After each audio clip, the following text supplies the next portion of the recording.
Muraho neza mwese abakurikiye channel Imana Ishimwe Clarisse TV. Nkuko inyigisho iherutse twari twaganije ijambo ryitwa kubana amaso na Kristo, kandi tukaba twari twasezeranye ko tuzariganira iryo jambo iminsi 3 y'icyumweru. Reka turikomeze kugira ngo turisoze. Dusenge. Shimwa Yesu, ngushimiye umusaruro mwiza ndimo kubona wabakurikirana ijambo ryawe. Umwuka wera akomeze kubafasha no kubaha umugisha muri byose, kubwa Yesu umukiza wacu. Amen. Twasomye ijambo ry'Imana riri mu butumwa bwiza bwanditswe na Matayo, ibice byaho 26. Hanyuma dusoma inkuru z'uko Kristo yabwiye abantu kuba maso, ariko ku murongo wa 40 haranditse ngo agarukaho abigishwa bari asanga basinziriye. Abaza Petero ati, harya ntimubashije kubana amaso nanjye isaha imwe? Mube maso musenge mutajya mu moshya. Imana idufashe cyane. Kubana amaso na Kristo, twavuze ko kiriya gihe mu isi y'umwuka hari intambara ikaze, hari intambara iremereye cyane torero ry'Imana, kuko Satani yari yiteguye gusiba amateka ya Kristo nawe ubwe. Rero abigishwa b'umukiza Yesu bagombaga kuba maso kugira ngo igihe Kristo ari bubatsinze urugamba asubiye kwa se, abigishwa bazasobanurira bazasigara ibyabaye, amateka n'amakuru, nk'uko uyu munsi turimo tuzibara izi nkuru uruhererekane ariko rumeze. Rero yabasabye kuba maso. Kitonderwa rwose, kiriya gihe ryari ijoro rimwe gusa. Ibitotsi ni ikintu gikomera mu buzima. Kubyibuza kandi ari igihe cyo gusinzira biravuna. Ariko Yesu aradusaba ko dukwiye kubana amaso nawe, kuko hari igihe biba ngombwa. Ese mwene data, ubu uyu munsi tuganira, urabona iki gihe atari igihe cy'igicuku mu buryo bw'Imana? Satani ateza ubugingo bwacu kubugirira nabi. Niba uriya munsi cyangwa ririya joro ridasanzwe Satani yarateza ubugingo bwa Kristo n'abigishwa be kubugirira nabi, twibukiranye ko cyagiye mu butayu yamubwiye ngo nguteze ikindi gihe. Ni hariya yaramutegeye ntakuka, yaravugaga ati nzakwica kandi nzaguherana. Ariko Yesu Kristo nawe hariya hantu abwira abigishwa ati, aha hantu nimutaba amaso haraba ikibazo kiremereye. Abigishwa bakomeza kwihangana nubwo byari bigoye. Erega kuba maso mu gihe cyo gusinzira ntugire ngo ni ibintu byoroshye, birakomeye. Ni ibintu bikomera cyane. Ni ibintu bisaba kwitanga. Ni ibintu bisaba kwibabaza. Iki ni igihe ubugingo bw'abera buzengurutswe n'ibintu bitandukanye ku isi yose. Iki ni igihe ubugingo bw'abera buzengurutswe n'ibintu bitandukanye, handimo kubwiririza ubutumwa bw'umukiza Yesu. Imana y'amahoro idufashe.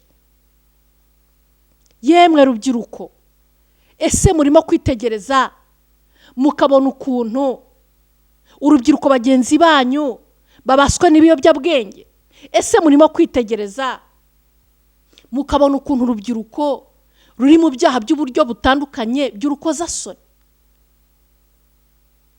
Yemwe abubatsi ngo, ese murimo kubona, ushize twavuganye amagambo y'ukuntu akarere kamwe icyegeranyo kwijanisha, kandi hashize imyaka rwose nkeka nk'ibiri cyangwa 3, baravuze bati imanza mboneza mubano ziri kwijanisha ziri kuri 280. Ibi bintu mwisi mwigeze mubibona?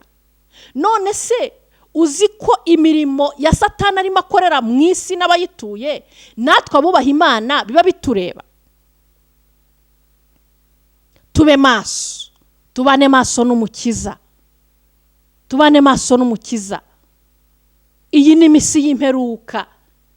Imfatiro z'isi zaranyeganyeze, ubukungu bwagize ikibazo, iyobokamana rifite ikibazo, politike z'isi zifite ikibazo. Turabona abarwana buri munsi, turabona bicana buri munsi. Biradusaba kubana amaso n'umukiza, biradusaba kubana amaso na Kristo, kuko nitutabana amaso Satani aratugenza uko abyifuza. Ariko nitubana amaso na Kristo, ubugingo bwacu buzagera imuhero. Imana ishimwe cyane. Kuba maso twabishobozwa n'iki? Icyambere ni ugusenga tukegera Imana.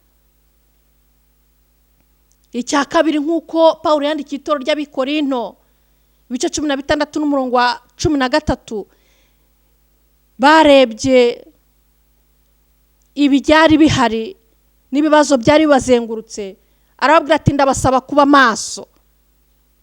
Aravuga ati kandi mukomerere mu byo mwizeye. Arangije aravuga ati mwikomeze. Yemwe torero ry'Imana, yemwe bantu mwese munteze amatwi aho muri hose, nagira ngo mbabwire ijambo rikurikira. Buriya gukomera ni ikintu kimwe, no kwikomeza ni ikindi. Iyo turi mu isi hari ibintu abantu batureberaho inyuma bakabona turakomeye. Ubu ndimo mbwiriza ubutumwa bwiza, ko igihe mbwirije ubutumwa bwiza nkoreye Imana muri iri torero ryacu rya ADPR, ndumubwiriza ubutumwa muri ADPR, hari abana bagenzi banjye nkiri umukobwa bambwiraga bati twifuza kuzakorera Imana nk'uko uyikorera. Nkababwira nti muzakorera Imana nk'uko nyikorera, ahubwo muzakorera Imana kurusha uko nyikorera. Ni kuko nanjye ndagerageza, ariko nkumva mfite intege nke, nkasaba Yesu ngo amfashe.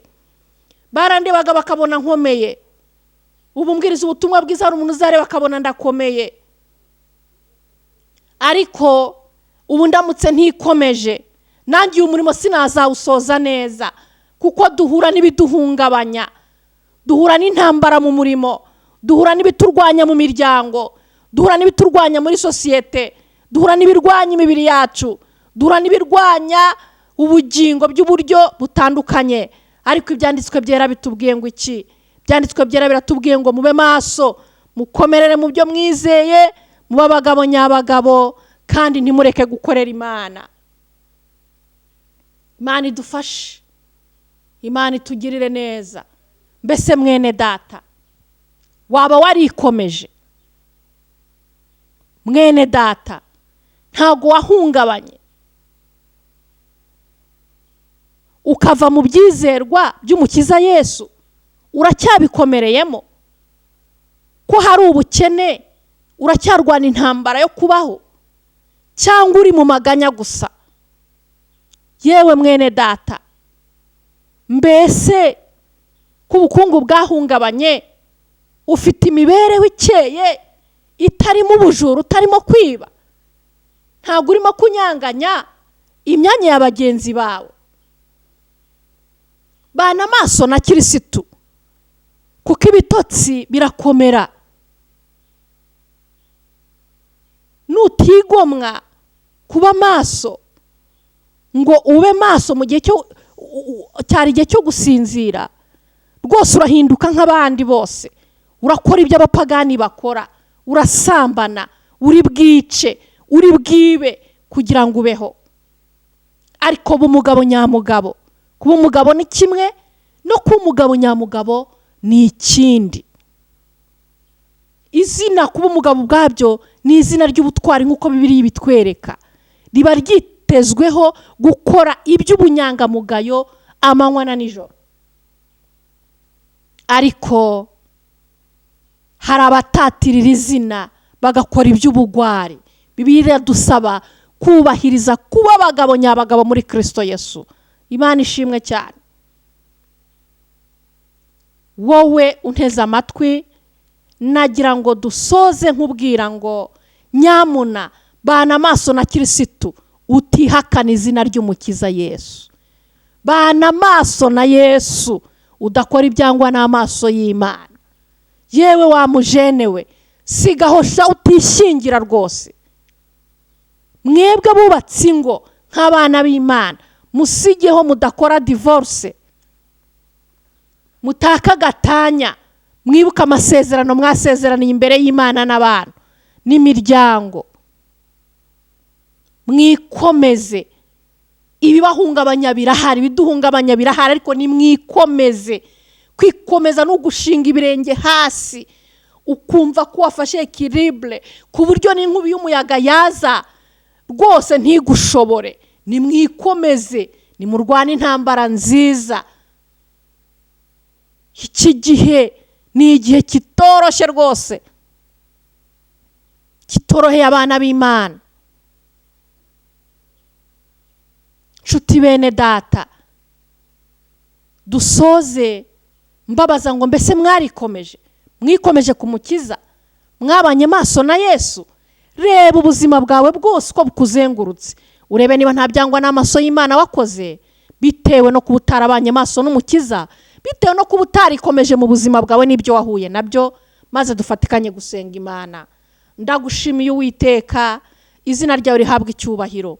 Babarira umuntu wese utarikomeje, babarira umuntu wese wakoze ibyaha akagucumuraho kubera kutabana amaso nawe, kurangara mu bugingo.